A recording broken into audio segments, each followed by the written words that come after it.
Welcome to the Endless Honeymoon Podcast. I am God. You wish. I would like to be a minor god, like a minor Greek god, like a Hercules or something like that. Hercules? Yeah. I believe you. That's how you pronounce it. Hercules. Hercules. Hercules. I have no interest in lording over people. Do you think you would have been able to start a cult if you had tried really hard when you were young? Nope. I definitely think I could have. Well, that is ego. It is not ego if it's accurate. That's what they say in my cult. That's one of the first lessons. If it's accurate, it's not ego. Well, Moshe, hopefully in the next life you'll be able to be a Greek god. Or a cult leader. Okay, I'll wait. No. Today's episode is brought to you by Waterloo. It's like LaCroix, but it's even more insufferable demographic-wise. Waterloo. We love Waterloo. Also, I was in Vegas this weekend. That place is ridiculous. It's 110 degrees. Oh, yeah? I was in Vegas as well with you. I actually visited Vegas with you. Thank you for coming. I stayed at do you know the first place that Natasha and I ever, what I call it, bumped uglies? That's what I call it, bumping uglies. The first place that Natasha and I ever had fuck was in Las Vegas, Nevada. Remember that? That's a beautiful way to put it. Had fuck? Mm-hmm. I remember I drove all the way out to, you were playing at the Cosmopolitan, and I drove out on some horny I-15 shit, and I drove all the way to the Cosmopolitan. I had fuck with you, and then the next day I realized I was supposed to be opening for Aziz Ansari back in L.A., and I had come literally just to bone down and leave town. But you know what's funny about that is you told me who your personality, like when you got there, we were just having dinner and you're supposed to stay a night with me. And then all of a sudden you're like, fuck, right?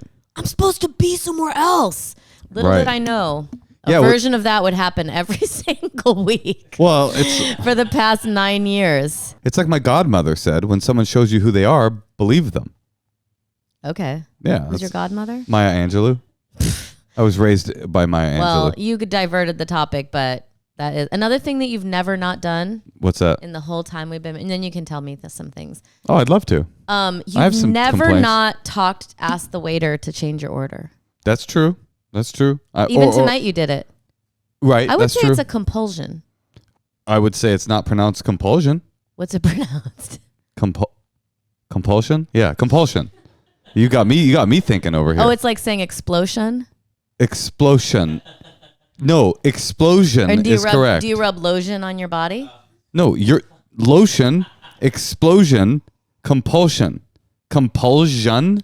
You are so good at diverting things. All right, listen. Oh, honey. I'm sorry. You wanted to lodge a complaint? You're the one that actually... I wanted to lodge a complaint. If you want to really analyze this and get into the forensics of it, you're the one that fucked up. I showed you who I was. That's true. And you still made fuck with me to the sounds of John Coltrane's A Love Supreme. So you didn't fucked realize up. that. Well, you should have bounced. You shouldn't have invited me back to the Cosmo the next week. I'm glad I did. So how am I diverting? You want me to, oh yeah, gosh, honey, you should have seen the signs then and not ended up with me. You could be right now with Randy Travis. Who's that? Country star Randy Travis that I think died of alcoholism last year. You think that's who I would have gone for? I think so.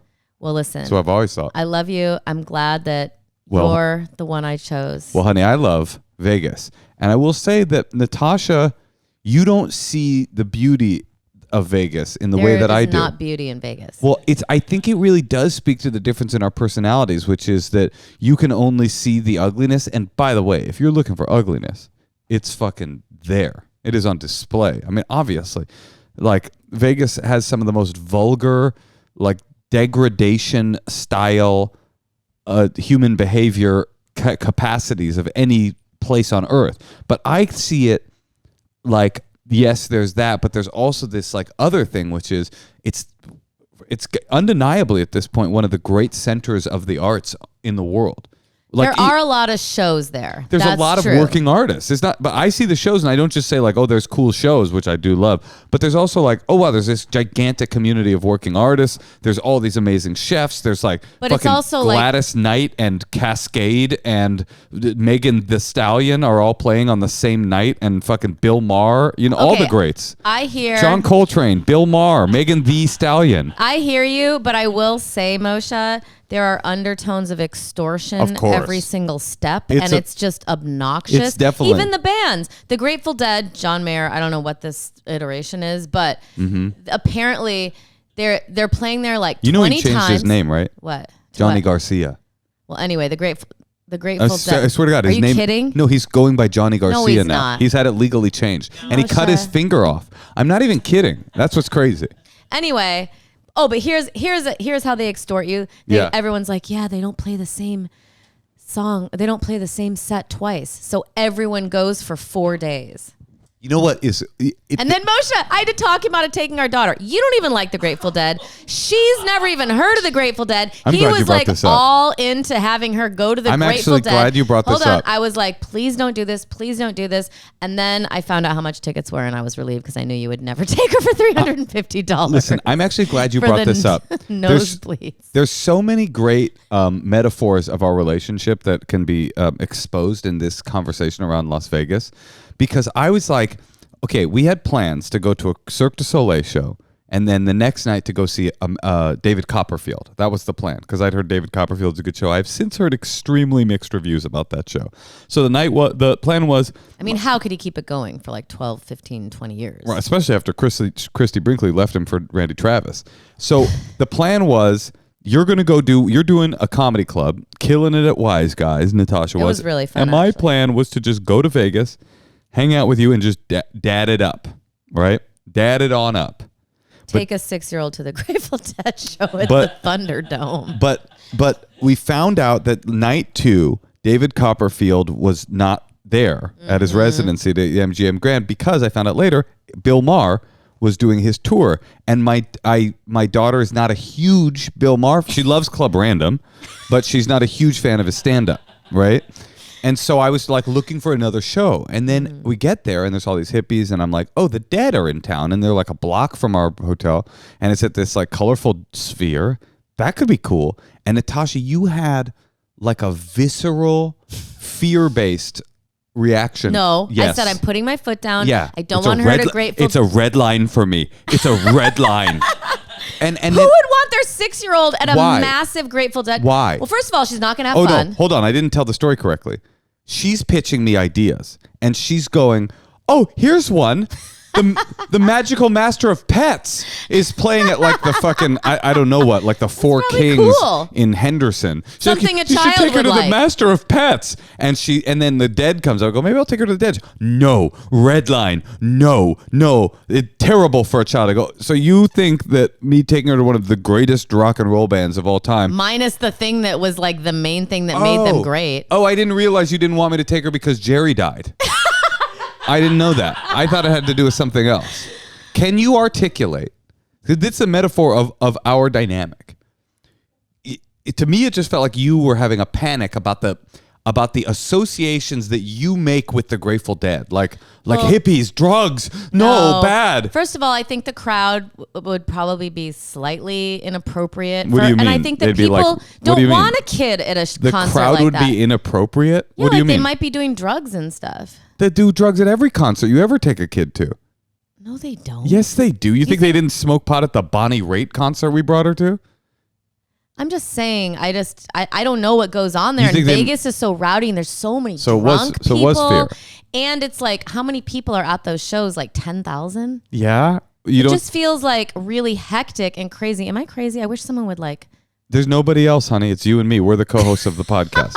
And we don't have a guest today. All right. It just seems... It's fear. It's you were not afraid fear. of the associations. And, can I finish though? You don't like the band. I don't. She doesn't like the band. It just made no sense. But okay, no. Except like, and it would be starting way too late. Way too late? It started at 7. I'm just saying they probably wouldn't even come on till 9:30. Why do you say that? What makes you think she would want to listen to a jam band? She likes Beyonce. They started at 7. Wait, no. You didn't want me to go take her to the Dead because you associate the Dead with like, it's Catholic school. You're like, that's a naughty. I like the Grateful Dead. I know, but not my child. I smoke pot. But that doesn't. I wasn't gonna get her stoned. Did you think I was gonna get her stoned? It just seemed like a really annoying atmosphere for a 6-year-old girl. All of this stuff would make sense if you were 10-year-old girl, maybe. All of this stuff would make sense if you were like, I don't think you should do that. But you didn't say that. You said, no, it's a red line. Absolutely not. It's a no. It's a no. That to me isn't, that plan doesn't make sense. I was just trying to stop it. Why? Well, listen. Why? Can you articulate I just told why? you. Because it does not seem like, it's the same reason I don't want her to go to Burning Man. What? Why? It's just like not the best environment So for a you don't kid. want- you don't want her I don't to- want her to see premature like drugs. So you don't want her to go to sex. concerts? Of Sex? course I do, but she's 6. Sex? Yeah, or like naked people. You think like, they fuck at Grateful Dead concerts? I know Do that they? there's like naked people Do they? running around trying to have sex with each other at Burning Man because I've been there. Yeah, but I'm talking about the Grateful Dead. I don't know what happens at a Grateful Dead show. I've never been to one. But you had a firm red line, Okay. cannot happen. Listen, I have a feeling that Who's like diverting now, honey? I Sounds like have you're a changing the feeling subject. that 90% of people would agree with me. I So strongly. First of all, it doesn't even really warrant First of all- a response. what do you mean it doesn't warrant a response? First of all, you're wrong. Kids go to Grateful Dead concerts. Okay. That's true. There are kids at Grateful They're Dead really concerts. supportive. That's a really supportive environment for your children. Supportive? What do you Well, mean? it's just like people want to like let loose and be drunk and go crazy and like Yeah. do their thing and like you don't want like a 6-year-old there Let me tell you this. I think it's a and make out and grab each other's like oh asses. oh my god, they're making out. I'm just saying. It just I didn't seems realize like they'd be making out. I honestly, until you said that, I thought they had a no makeout rule at Dead shows. Okay, Listen, maybe I'm a prude. Yes, I think that the Megan Thee Stallion concert would not be inappropriate because the lyrical content is completely inappropriate and X-rated. Okay, that's a good point. But you think I'm going to be like, honey, don't listen to Box of Rain. You don't need to know about this. Well, they have like one scandalous lyric, which is high on cocaine about a conductor. Listen, so why couldn't tell me? I mean, maybe you're right. It just seemed like a very chaotic environment. At the Sphere in Las Vegas? Yes, Las Vegas, the biggest venue in the whole entire place. Uh-huh. And it just seemed like neither of you would have a good time. But that doesn't. What do you care if we have a good time? Well, I don't know. Anyway, I'm just saying. What though? What are you saying? What is wrong with the Grateful Dead for a 6-year-old? It's that people are doing drugs there? It's just a wild adult It's concert. not wild. Everybody there was 75 and a Trump voter. Exactly. Why put your kid around all that? Why can we go to a Bonnie Raitt concert? If the Grateful Dead were playing at the Santa Barbara Bowl, yeah, that would be good. But that place just seemed like So you were scared of the Sphere. Okay, this is all new little information bit. for me. I don't know. It's like you have this. You're like, afraid of spheres. No, it just seemed like a really, like I said. Can we please change the topic? Okay, I just think I'm right. but It seemed like a chaotic environment for a kid. nah, it's just a concert, honey. It's a rock and roll concert. I got to think. Okay, but we'll keep on trucking. No, we can keep on trucking. I just honestly think that perspective betrays the fact that you have just a touch of gray. Oh my God. I'm serious. Do you know they call the people who got into the Grateful Dead from Touch of Grey touchas? Yeah, touch us. But I'm not a toucha. Well, I actually got into them recently. And So not you're the a John Mayer post-toucha. version. You're post-toucha. Listen, my body. What about? Oh, your body It's a is actually a wonderland. That is true. wonderland. Your body is definitely. Though you Do you do think- have a toucha in your mind, your body, and I remember this from the first time I made fuck with you, is a wonderland. Do you think that that's just like bad karma to be like a virtuoso musician, you know, selling out to like so many people, but you wouldn't fuck any of your fans?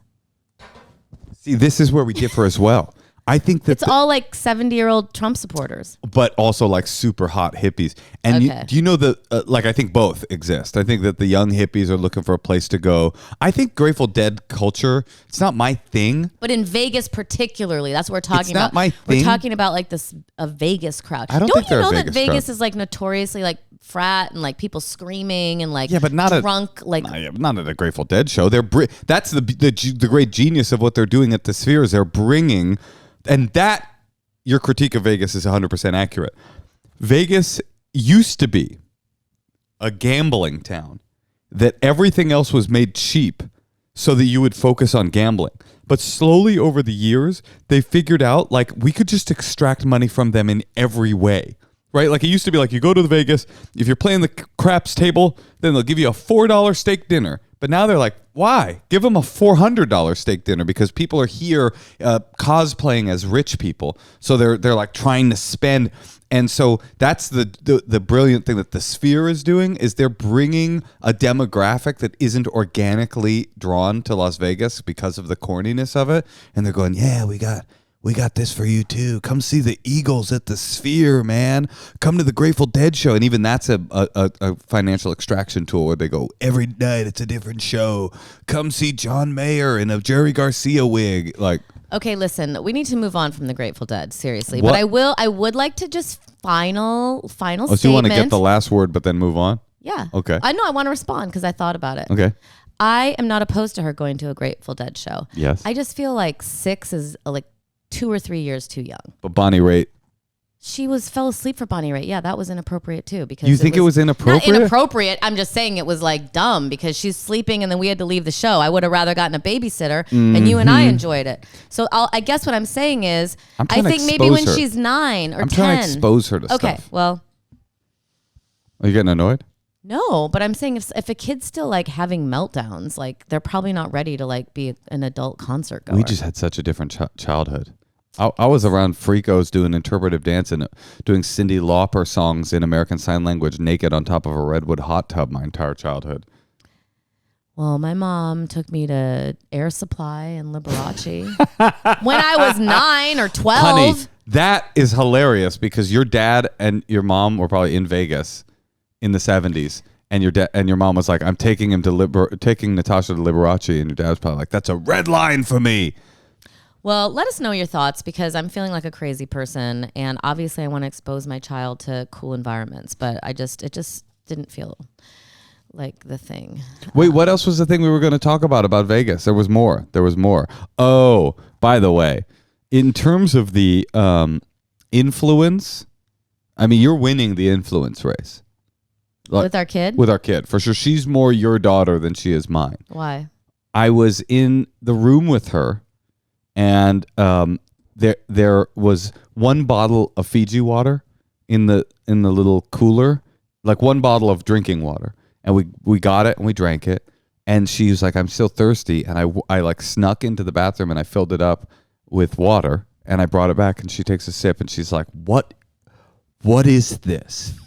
What is this sink? Is this sink water? Did you give me sink water? I go, it's not called sink water. It's tap water. And the entire... Why are you always trying to push tap water on our family? Just let us drink bottled water. Let us pay for bottled water like everybody else. The city of Las Vegas survives on the water in the tap. Really? Yes. What do you think? Tap water's nasty. It's not nasty. Do you drink tap water, Laura? Thank you. Okay. No. LA tap water is nasty. Brian, do you drink tap water? Brian drinks tap water. No, Laura it's like does a not. man of the earth thing. Like I'm not trying it's to. It's like salt it's of like the earth. Backwash. What seems like a more genuine experience of life? You're drinking tap water. You're going to see the Dead in Vegas, okay? Or you only drink Fiji water and watch Liberace. I think I would probably pick Fiji Liberace. Obviously you would. I don't like Liberace. I just remember being a child being taken to this show. In the end, I didn't go to the Grateful Dead. We actually ended up seeing a bunch of really cool things. And this is why I was so struck with Vegas, because we went to this show called Particle Inc. at the Luxor, which was so cool and weird. It was like kind of like... The pictures looked amazing. It was a little bit like Sleep No More-ish. But I didn't see that. They do a live show, which I think literally is kind of like Sleep No More, but with a lot more like tech. And it was really fun. And me and our kid. Moshe used his vacation planning skills to plan the weekend, so he had a very packed itinerary. I overdid it, and Natasha definitely was right about my itinerary. I over-itined. We went to Particle Inc., and that was awesome. And then we got to the like Meow Wolf Omega Mart right afterwards, and I had exactly go to two of those. Two. It was too much. And then that night, I was at the hotel drinking Fiji water. I had exactly enough energy to get to Omega Mart, but not to actually experience it. Then we went to Love, the Cirque du Soleil show Love, the Beatles thing, which is closing. That was like one of the most beautiful things I've seen in such a long time. Oh, I'm so jealous. Then we went and saw the Mirage's volcano show. Then we went to the Venetian and had ice cream. Then we went to the Dead After Party at the Bellagio. Then me and John Mayer and our child all watched a bunch of hippies fuck on the craps tables at the Bellagio. I had to tell her what drunk meant this weekend. That's right. She learned about drunk. We as soon as we got there, we get to the pool at the hotel, and a guy's pulling his pants down for his friends, showing them his butt. Right. And she's like, he's showing his full butt? And then Moshe's like, he's drunk. And she's like, what's drunk? Am I drunk? Are you drunk? And then I'm like, no, drunk is if you have had alcohol. It was just like. She's also really into chubby these days, too. She's like, am I chubby? Is so-and-so chubby? Is mom chubby? Are you chubby? Who's like, she's learned the concept and is obsessed with it. And we've been That's not cool. It's not. We've been trying really deliberately to keep like fat body stuff, like body consciousness away from her knowledge base. Like we don't talk about that. We feel any idea of dieting or being overweight or underweight or you should eat because you'll look that, like we've never discussed that. But then you know who it was who Trojan horsed it in is that fucking piece of shit Judy Blume. We've been listening to all those fudge books, Moshe. which she's a fucking evil. No, she isn't. No, she's not. She's great. We love Judy Blume. The books are great, but they are. It is really funny when you read a book. Even the most Judy Blume's like a progressive, right? But she wrote books in the 80s and 70s, and in the 80s and 70s they were just like, this person's fat. Like they just had no consciousness of the fact that we're not even talking about stuff in those terms anymore. So even the most like up to date thing that you read from the 70s, you're going to have some splaining to do to your young woke child that you're trying to indoctrinate into the Biden boys. Oh boy. But I'm trying to get my child to be a Biden boy, to be a Patreon supporter of Club Random, and to stop paying the Patreon for Russell Brand. She's like a hardcore Russell Brand Patreon supporter.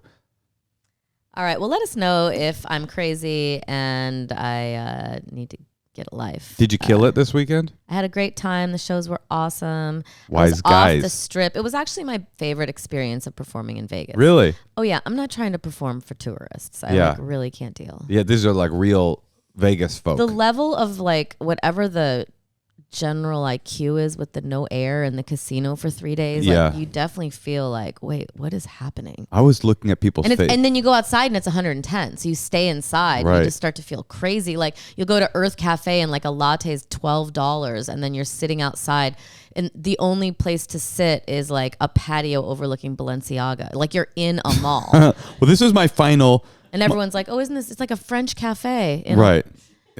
So dumb. It's actually, there's something so profane about Las Vegas, like the fact that they make like mall-based iterations of actual beautiful places. Mm-hmm. You know, like, oh, it's like Venice, it's like Paris, it's like Rome, but actually no, it's a Balenciaga mall, and you can get a $42 grilled cheese sandwich. But there is something cool I thought this weekend. I was trying to convince you of it, which is it's a city that is dedicated to fun. And I think that's cool. Even the guy pulling his butt out at the pool, or the like dead-eyed people losing their money on a slot machine. Like there's something cool about like this city has no purpose other than to have people enjoy themselves. Yes, to extract their money, but people are there to have a good time. I think there's something good about that. My religion, as you know, is fun. Yeah, but it's again irresponsible fun, because most people are they're spending way too much money. My papa gambled the deed to his house. Right. My Nana's wedding ring. It's just like all these people, like I played Foxwood casinos, and they like have a car service to like bring you back to your house to like get more.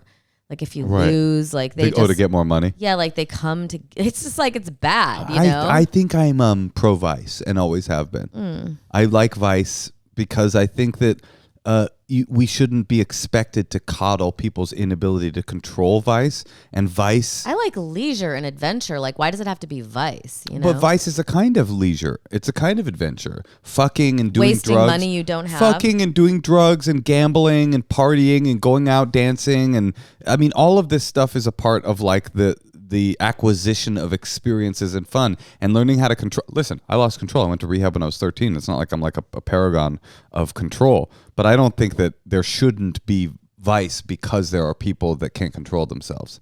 I guess. I just thought it was cool. I like was looking out on the skyline last night. I was like, somewhere out there's somebody winning $150,000 and paying off their house and someone else losing their house. Like there's something about the chaos of that. There's something so beautiful about that. I don't know. There is. From a storytelling perspective, I think there is. All right. Well, listen, we've talked your ear off this has about been a our long lives, but please let me know what is the appropriate age to bring a kid. I'm probably wrong. Maybe you're supposed to bring 3-year-olds to Megan Thee Stallion concerts? Yeah, I don't know. Okay, well, let's take a call. Let's do it.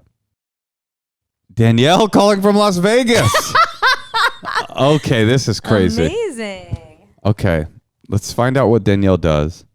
I can't tell you, by the way, what her answer is going to be about the dead. If she doesn't have kids, it doesn't matter. Nah, she can extrapolate. Danielle.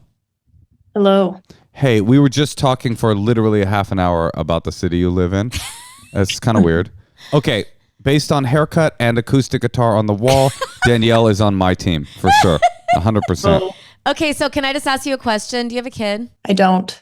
I know you called us for advice, but let me just ask you. So we were just in Las Vegas this weekend, and Moshe wanted to take our newly 6-year-old to the dome. Why are you adding newly 6-year-old? That's not true. What's it called? The Sphere. The Sphere, to see the Grateful Dead at the Sphere. Do you think that would be a good thing to take a kid to? No, I don't. Danielle, what the fuck? Take that take that acoustic guitar off your fucking wall. How dare you? How dare you? Can you articulate why? You don't have to. We believe you. Why? I think that's incredibly overstimulating. If you let your kid on an iPad, that's one thing. The Sphere is like... Oh, so it's not the dead, it's the Sphere that you're rejecting. Wait, I didn't see that coming. I didn't see that coming at all. This is so awesome because like Danielle, I could not articulate why, and you're helping. I just knew. Wait, doesn't the analog nature of the Grateful Dead's sonic world kind of cross out the overstimulation of the Sphere itself? I mean, yeah, maybe if you were seeing fucking... Let her talk. If you were seeing Skrillex at the Sphere, that would be a bit much. But you're listening to some people like Twingle Twangle on their banjo. No, what does she have to say? I have to say, I think that makes it so much worse. I think that... Danielle, that's all the time we have. But thank you. Wait, why? Why does it make it worse? It's just, I'm not a fan. I've seen videos, obviously. I'm in Vegas, and it looks like nightmare fuel. Like I did acid one time and it one and done, and nightmare it looks fuel. Like just trauma, you know? It looks like you're gonna... Wait, what is behind it? Is every single thing in the Sphere a different video image? It's a trip toy, right? It's like the world's biggest trip toy of all time. Oh my God, I didn't even realize that. Well, that's what I was struck with in Vegas. It looks crazy from the outside. That's my final thought about Vegas, by the way. It seems it's so it's so to do mushrooms at Vegas. You wouldn't think that Vegas and psychedelics goes together, but every show is like Beatles Love was like, oh, this would be amazing if you were on mushrooms. The Sphere, it's like a hippie town in some weird capitalist way. I think you should keep kids lo-fi as long as possible. Why not? All right, but now we want to hear what you called about. Yeah, sorry. Yeah, no, you're good. So I'm 28 and I'm in Vegas, obviously. My dad and I are very, very close. He's a musician in town. Oh, is it Bob Weir or Phil Lesh? He is not. Okay. He's not. That would maybe change things. So he's 54, musician, and he's currently dating a 24-year-old girl. This is all tracking. Yeah. I mean, he's famous in Vegas. He's got a hot chick now, and That's what all the musicians do. Anyway, keep going. I was really worried you'd say that. Yeah, so I'm just unwell about the whole thing, and we've talked about it, and he was not very proud of the fact of it. I found out because he went to Coachella, and this is a guy that Oh no, no, no. It's so funny because she's the daughter of a musician, and she's like, do not take that. Well, actually, yeah. Okay. So he went to Coachella. Yeah, he got divorced about 2 years ago now. He's been spiraling, midlife crisis. From divorce. your mom or from someone else? No, someone else. It's like a third. Yeah, I would call it a third wife. My mom was the first. My mom was age appropriate. And so he got divorced. He decided he was going to Coachella. And that was weird because he told me he's over music festivals, been doing it forever. And I was like, whatever, man, power to you. I thought he was going alone. He came back, told me he went with a friend. I tried to ask. He wouldn't really tell me. And I finally got to the point where I was like, I'm assuming this is a girl that's younger than me because you're not willing to tell me who it is. And he said, yeah, it is. And I tried to keep my cool and be like, cool daughter, be like, yeah, dude, I'm just a musician's daughter. That happens. But I can't. And it is like royally fucking me up mentally. And he's making me feel like an asshole about it. He's making me feel like a judgmental little bitch. So I'm trying to figure out how to navigate this and continue having a good, healthy relationship with him while also really trying not to visualize his giant middle-aged body on a young child bride. Have you met this girl? No, I really, really don't want to. So that's interesting that you're in an obsessive spiral about this, and you don't even have personal interaction with this person, and it's already eating your brain alive. Yeah, that's hard. And there's also another question too, like at what age is the age limit okay? So 30 years you're saying is not okay. Is 20 years okay? Is if she was 12? 30, that's a good question. If she was 34, would it be a lot better for you? I think so. Yeah. I think at so this too. point, older than me is better, you know? Right. And you feel like you're you should be the benchmark because you're his child. Yeah, a little bit. I mean, it just But what happens when you're, 40 and he's 70 and wants to date a 40-year-old? Would you be okay with that? A 30, yeah, we'd have to keep going. It would be a 36-year-old. Because I don't know. I just feel like age should definitely factor in. And I think maybe you're a little afraid because you're going to see that she probably isn't that great. And then it's going to make you, it's not like she's going to win you over and you're going to be like, you know what? She really is cool. It's like, it's probably going to be awkward and he's going to keep her from you as much as possible.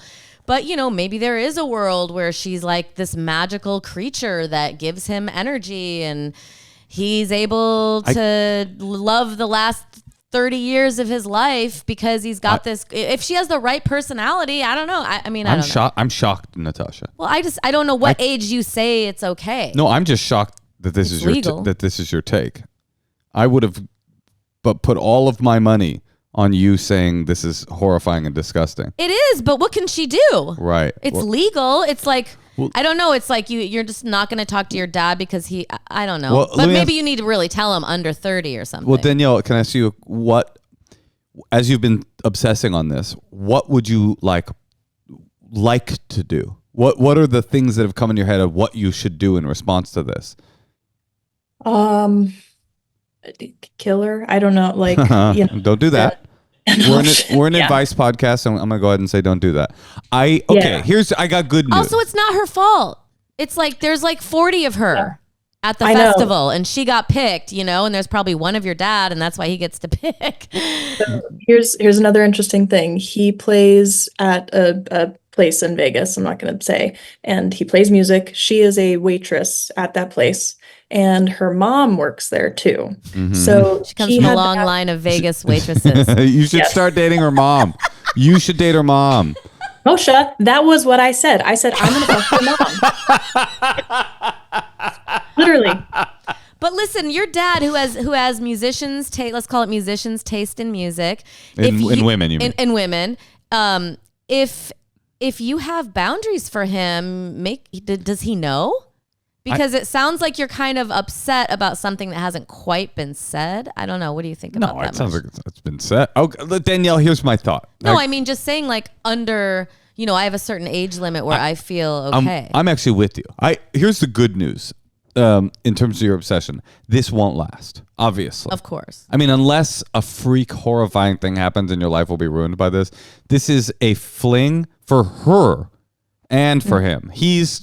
From his perspective, he's probably like, oh my God, this is it. This is the last young nectar that I shall sip, But she's 24. She's not gonna stay with your dad. So the good news is almost definitely this is temporary. But I think Natasha's point is right that like you can't do anything about this but set boundaries, which is that I think you're within your rights to say, Dad, it makes me so uncomfortable that you're dating somebody younger than me. And as a result of that, I can't talk to you about this ever. Like this is going to have to be something that you keep to yourself because it makes me so viscerally uncomfortable. I think I think you can say, I think this is inappropriate and it turns my stomach, but I can't tell you what to do. You're a grown man and she's almost a grown woman. And you guys, I'm not going to be able to stop it, but I will be able to say, I don't want to meet her. I don't want to talk to you about her. I don't want any of it to come into my consciousness because I'm having a hard enough time maintaining my relationship with you, not even having seen her, just knowing this information. But are you okay with 30? Because the truth is, everyone thinks that men date young women because they're hotter and they're more fertile and their bodies are like more perky, whatever it is. And that's not the truth.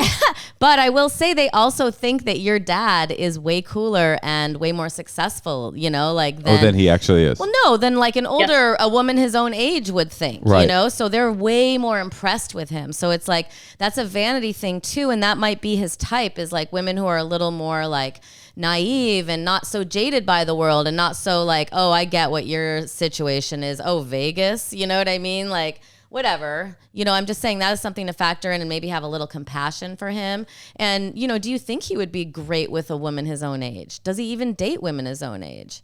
I just think you have to be clear with him. Yeah. I've tried talking to him about it, and I told him I'm not comfortable meeting her. I'm not comfortable hearing about it.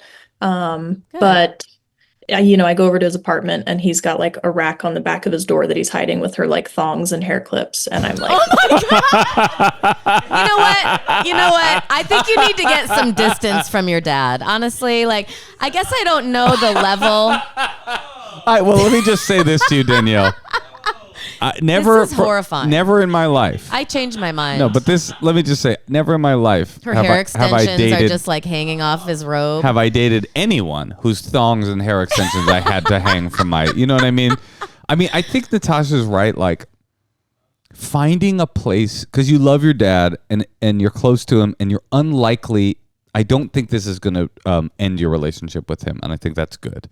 So you're going to have to find a way to find peace within your relationship with him, though you have to think of it like he's doing, something where he's having, it's almost like in a way like drugs, like it, or mental illness or some version where you go, I just have to find a way to and it's hard, I would imagine, because it has all these trappings of like misogyny and Me Too's kind of weird stuff, so it's harder than just having pure compassion if he was like actually sick, but going like, okay, where is he actually coming from? He's probably scared that he's getting older. He's a rock guy or whatever music he does. He's like a musician, and he trafficked in the currency of youth his entire life and cool, and now that is dripping away from him, as it does to everybody that gets older, and it will happen to all of us. And every great musician, like, who's that guy from Fleetwood Mac? Lindsey Buckingham. Mm-hmm. His new wife looks just like the young version of his like they Have all you seen trade Anthony it. Kiedis' new girlfriend? Have you seen her? 19. No. 19. Well, this is here. Can I just say, I think that you can probably shame him into starting to date a little bit younger women, because this girl probably. You mean older? I mean older, because you know what? Also, this girl, her long line of cocktail waitresses in Vegas, like, I think you can just be classist about it and just shame him. And then wait, what do you mean? Just don't see him that much and do what she's doing. She's like, I don't really feel comfortable. And she's kind of has a little bit of a problem with it. And then when they break up, which they will, you should let him know what age that you're okay with. I think and also how old are you? 28. So you tell him older than me, he's going to go for a 29-year-old, just so you know. So as long as you're okay with that, and he knows that, because he is going to be with a younger woman. He just is. That's real. That's true. And so you have to kind of come to terms with that a little bit, shame him for this girl, and then explain to him what your limits are. And I'm not even positive I feel like shaming. It won't do any good. He's probably... He would probably rather have his daughter not think he's like... I think... Well, I've tried. I've full blown shamed him. Like, really? I'm not even gonna lie. Yeah. Yeah. I've been very transparent about how I think it's inappropriate, and it really grosses me out and makes me uncomfortable. Every time you guys hang out? Oh, literally, I say, hey Dad, you're really grossing me out. No, not every time, but I haven't seen him as much because I don't, it's like you're saying, I don't really want to be around him right now. I'm having like this whole like identity crisis about him. I get that. People.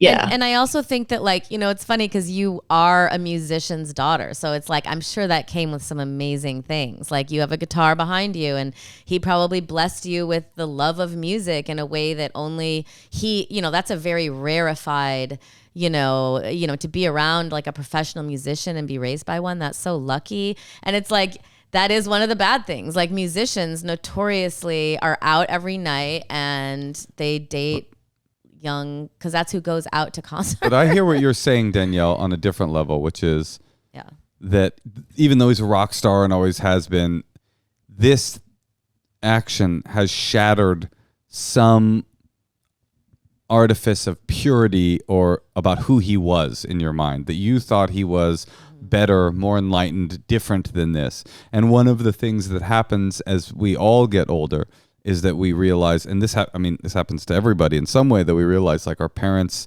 and everybody and all of our heroes are more ugly and human than we wanted them to be, and then that we were comfortable with them being. And to be honest, like that's super difficult, but I think actually in the long run probably better for you, like that, that he can't be the hero exactly that you thought that he was, like that you realize he's a human being. He's having a very human experience, which is he's just having a desperate desire for youth and relevancy and one last swing at feeling, alive and empowered. And it's just gross and disgusting from where you're sitting, but really from where I'm sitting, it is a little like creepy, but it's also just like so human. Like, it's just like, I get where he's coming from. It seems gross. I wouldn't be super comfortable if it was my dad either, but I like also can understand it. Like but that's so hard. But what does that do for what else can she do? And what does that do for their relationship moving forward? It's like I guess she just gets distance and doesn't see him as much. No, I think you still love him. Yes. And you still want a relationship with him. Yeah, I do. Now your big challenge is to figure out a way to have a relationship that doesn't revolve around your resentment and revulsion around his behavior, and just accept that what he's doing, this particular behavior, until it becomes worse, this particular behavior in one way is 100% your business, and in another way really isn't your business at all. This is like he said to you, hey, here's a gross, ugly part of who I am. I'm going to be indulging in it.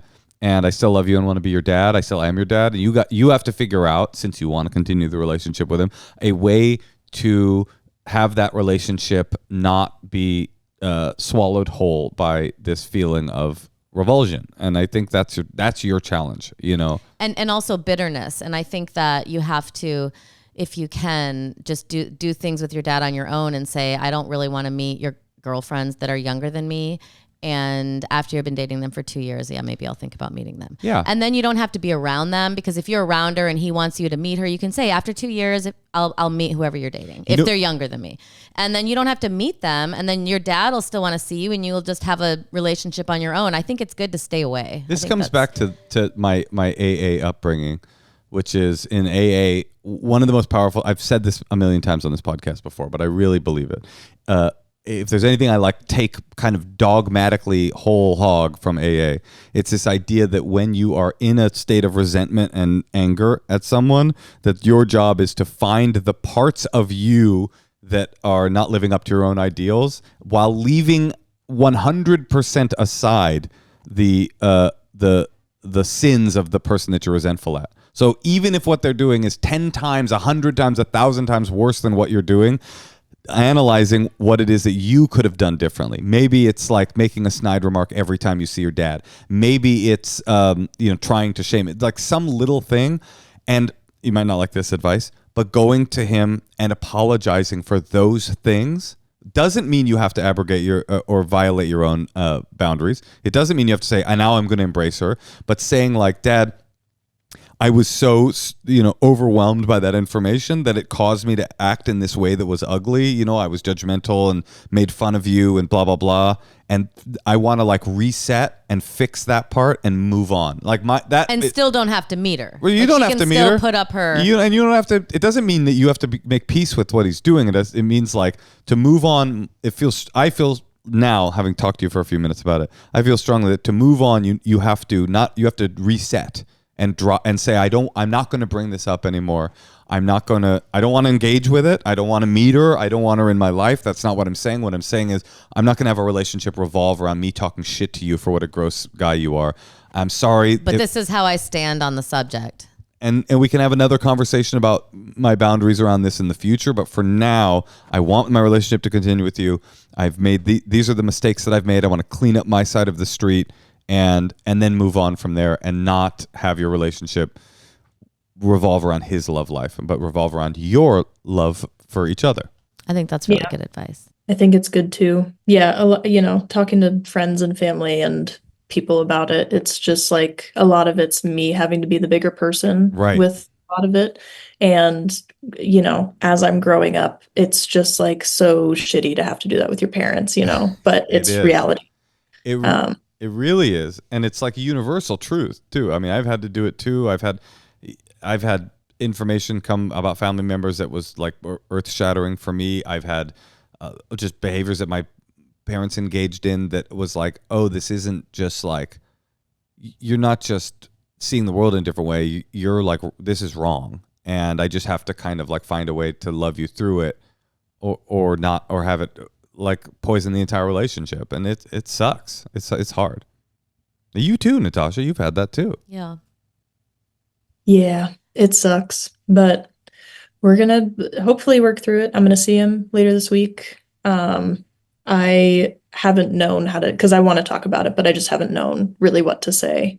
And so I think that's a good idea. Try and clean up my side of the street and try to be the bigger person about it and let him go through his thing. Who would be his and who would be his ideal mate? Like if you had to, since you are interested in his love life, like what do you think would help him? Is there a type of woman that you see him with? Halle Berry. Yeah. Halle Berry. Age appropriate too. Yeah. Well, I mean, here's the maybe he'll get lucky. Here's the good news about cleaning up your side of the street. In my experience, I don't think this will be true for everybody, but I have a feeling it'll be true for you. I have found that when I find the things that I didn't live up to my own ideals with in resentment-addled relationships, and I apologize for those things or I clean up those things, I actually come to resent the person less as well. As a byproduct of cleaning up my side of the street, I also feel less obsessed with the resentment. And that is like a kind of weird voodoo magic that is really powerful. Like when I go to you and say, I'm sorry for A, B, and C, even though the things you did are so much worse than my A, B, and C, I am less obsessed with the things that you did. I don't know that it's universally true, but it has been true for me. Sweet. Yeah. How often would you like to see your dad? Minimum like once a week. Oh, you got a really good relationship with him. Wow, that's special. And it makes it worse. This makes it worse though, because it's like, this isn't just some dude that you once in a while dropped into the Tropicana and had eggs with and goes, thanks Dad, bye. This is like your best friend. Yeah. And they're doing something gross. Yeah. That makes it a bunch harder. But I really do think like this. And you can say all that to him. Yeah. And you can say, I don't approve of that. And hopefully we can just figure out, but it's like, yeah, maybe he'll grow up. I mean, the truth is he is not he is seeking your approval because he probably respects you more than anybody else in the world, but he's not really asking for your approval. He's really kind of saying, like, I'm doing this. I'm going to do this. I'm going to be doing this. Yeah, that's what's been weird about it is that he's, he said a couple times that I'm the most important woman in his life. And I wasn't trying to give him an ultimatum, but that's kind of how it came out the first time we talked about it. And, him saying I'm the most important woman in his life, but he's going to keep doing this thing that makes me really uncomfortable as his daughter and his friend, that hurts. Yeah, it hurts, but this is false. This equivalence that you're making, which is if I'm the most important woman in your life, I can't be the most important woman in your life because you're choosing this other woman. That's not real. That's not reality. Should your father be the most important? Should a daughter be the most important in woman in a father's life when they're 27? Yes, I think there's nothing wrong with that. I think that's beautiful, but that doesn't. Does that prevent her? What happens when she gets a partner? But what do you mean? I have a partner. Yeah, I've had a girlfriend for the last 7.5 years. Oh, so he is the only man in your life. He is the only man in my life. No, but I'm saying like my point is specific. Him saying you're the most important woman in my life and him fucking this 24-year-old, both of these things can be true. It is not a violation of that statement for him to say, and yet I'm going to go do this. It doesn't mean that fucking the 24-year-old is healthy, but it's not dishonoring his love for you that he does this. That's the part that I think, just from being on the outside, it's easy for me to say, you have to separate out. He's not fucking her at you. He's having his own weird trip and journey where he's trying to... nothing to do with you. It has nothing to do with you. From your perspective, it has everything to do with you because you're like, I'm 28, I'm a woman, she's a woman, this is a woman. But in reality, he's like having two compartmentalized experiences, feeling vital and alive because he's fucking his child bride, and then loving his daughter, who's the most important woman in his life. I think they can both be true and exist in the same universe, and you just have to your job is to build a wall between those two things. Don't conflate his relationship with you with his relationship with her, because that'll poison you forever. That'll fuck you up. It has been. Yeah. That I need to compartmentalize those two things, but it's, hard as a daughter of a guy that's doing it. And like all the things you said, it's like, it's icky. It's just icky. I think you need to go into your next meeting with him as a meeting, with love behind it, but also a little bit of an agenda, and just kind of like try to explain yourself and, just sort of make your statements again clearly and apologize. Like Moshe said, get that connection back and just keep moving forward. And then drop it. I think not because it doesn't need to be talked about anymore, but because don't meet her. You don't need to talk about it anymore. Yeah. Okay, well, listen, good luck in a couple days. We'll see what happens. Well, you're going through something super hard. I have a lot of compassion for you, and I'm really sorry. It does sound icky. Objectively, it is icky, but your dad is probably worth walking through some ick for. I agree. Thank you both. You're awesome. Well, you're awesome except for the part in the beginning where you said that I shouldn't bring my daughter to the Grateful Dead to the sphere. That part I can't is unforgivable. Okay. Sorry. All right. Bye. Good luck. Thank you. Bye. Thank you. Oh my God. I like Danielle. I know, but also I am so grateful that you did not take our child to that sphere. Why? Because it would have changed her brain what forever. What are you talking about? Because it's like overstimulation acid trip. Like it would just I took her to, like, so instead of that, I don't want her wearing AI goggles you're either. Right. Instead of that, I took her to the very... or whatever they're called. The very understimulating particle ink at the Luxor, and then the Cirque du Soleil, the least stimulating environment on Earth.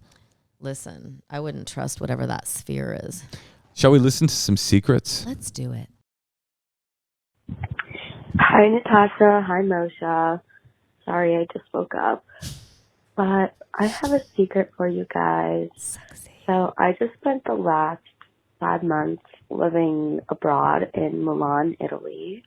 And I shared a bedroom with a man who goes to my college. And everything was all fine and dandy. And then he started being like a super gross roommate. I feel like you guys aren't going to believe me, but you're just going to have to take my word for it. He would shit on top of the toilet seat and leave it there. Oh. He would shit inside the toilet seat everywhere. Like shit splatter and wouldn't clean it up. I'd also go to the bathroom and he'd come in the toilet. He would wake me up in the middle of the night with how loud his farts were. And not only were they so loud that it woke me up, but they were so long that it woke me up out of my sleep. Anyway, he also was super rude. But to get my revenge, I remember one of my first days living with him, he said that he hated Indian food. So once he started being a super gross roommate, I started cooking Indian food. Why? That gives you diarrhea. The second he got home. I memorized his class schedule, and so I had some tikka masala warming up just in time for him to get home, and I would make sure that he would smell it when he got home. My boyfriend also offered to piss under his pillow, but we didn't think that was the best idea. But yeah, I love you guys so much. Love the pod. Bye. Wait. Ciao, Bella. Ciao, Bella. Not Bella. Not Bella at all. Wait. Foul Bella. Wait. He shit on top of the toilet seat? Everything else made sense. Was this her boyfriend? No, this was her roommate. Why was she sharing a room and making dinner for She was her like, roommate? I think had an affair with a roommate in Milan and then realized what it was like to live with him. Shit on top of the... I know what that is. So he was an Italian. He was an Italian, and they just do that. I don't know. Maybe they it's do a that. cultural thing. It is. They shit on top. Yeah. They do that. No, I know what it is. He's an alcoholic. The only explanation for shitting on top of the toilet is that you're too drunk. You think you're shitting in the toilet and you're... But then she also said he was I'm going to throw up. He was farting really loud and like jizzing in the toilet. Yeah, did she say there's cum in the toilet? How do you know that when there's cum in the toilet? Flush the But also, toilet. I'm sorry. Well, don't vomit because I don't think this story's true. How would you know there's cum in the toilet? Because she lifts open the seat and there's like, he just... I cannot. Should we play a different secret or? You can have some closing comments. I mean, I think I figured it out. This guy's an alcoholic. No, that is a hot take. All right, let's hear another one. All right. Shit and cum in the toilet. No, but you're right. Yeah, you're just like... A drunkard. But drunks, don't they clean up the next day?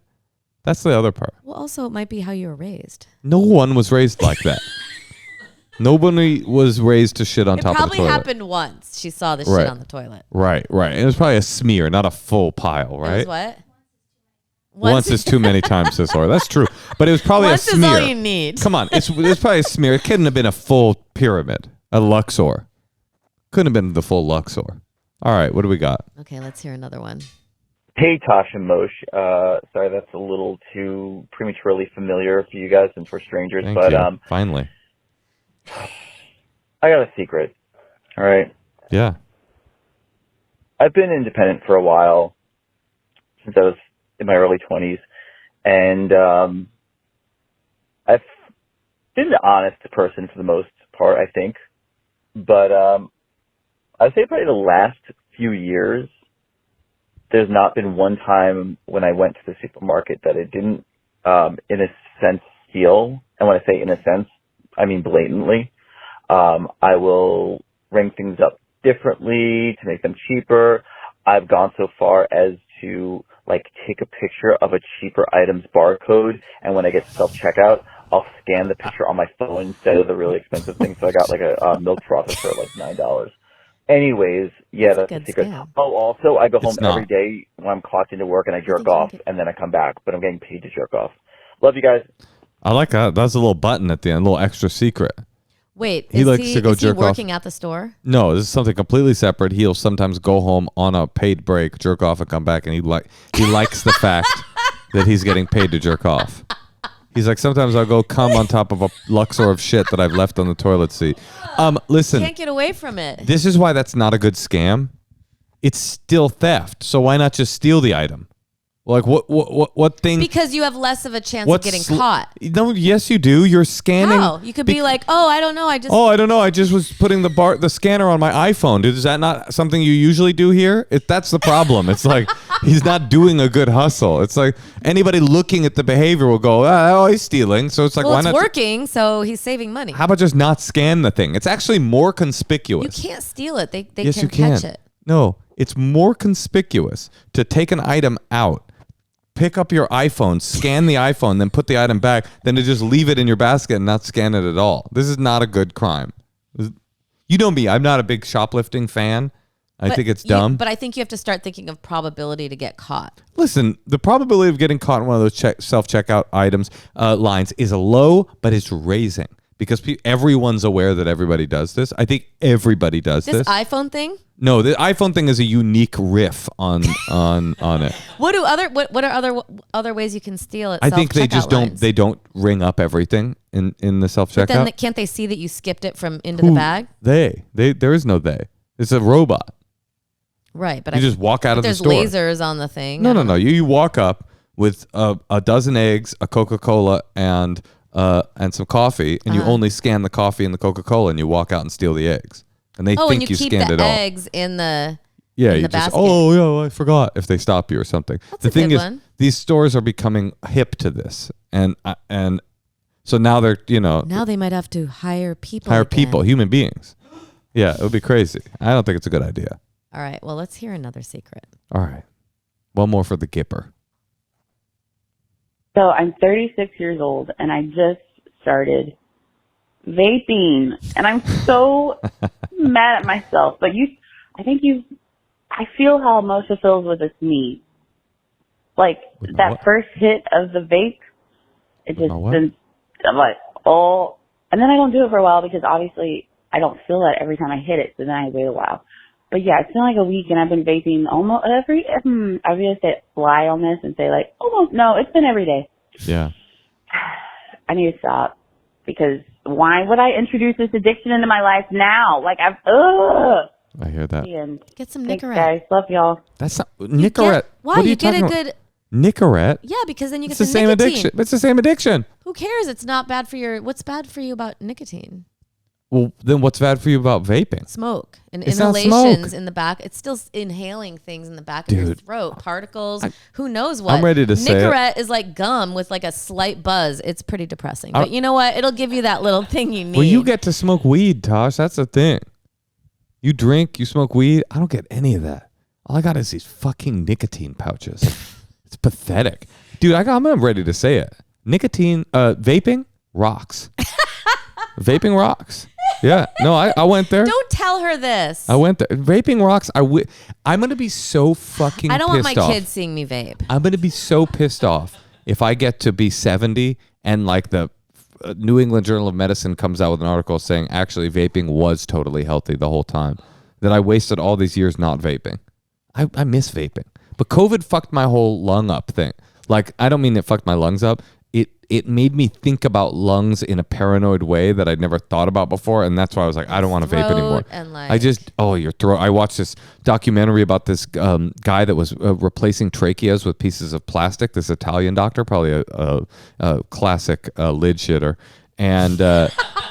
and it made me so scared to get trachea cancer because it's just brutal. It's brutal, and I don't want any of that shit going on. But now I'm sucking on nicotine pods, swallowing them down my trachea, so I don't know what the fuck am I even talking about. maybe a slow trickle's I should start okay. smoking weed. Should I start smoking weed? No. Should I take my daughter? Should I start doing mushrooms and take my daughter to Grateful Dead at the Sphere? Okay. Do we have more people to call? I think we should wrap it, right? We've gone to a lot of places. This was a good introspective episode. There was some fun. There was some emotion. Sure, this is only the beginning of everyone agreeing with me that you shouldn't take a 6-year-old to the Sphere. I think that you're gonna get shamed online. I'm down. You know I'm down. I don't think that it's gonna be as unanimous as you think it is. I think it's just a concert. It's like she's not gonna do drugs because she's with her dad. And her dad's sober, and her dad's going to take care of her. And there's nothing bad that's going to happen at a fucking Grateful Dead concert that's brought to you by the same conglomerate that owns the Palazzo Hotel. It's not like I'm taking her out to a fucking rainbow gathering. And by the way, I would take her to a rainbow gathering. I know. Okay, listen, if you have a secret, give us a call at 213-222-8608. You can also email us directly, endlesshoneymoonpod@gmail.com, if you'd like to be on the podcast asking for advice. Watch us on YouTube and join our Patreon. Our Patreon, much like vaping, rocks. And you know what else rocks? What, honey? My love for you. My love for you too.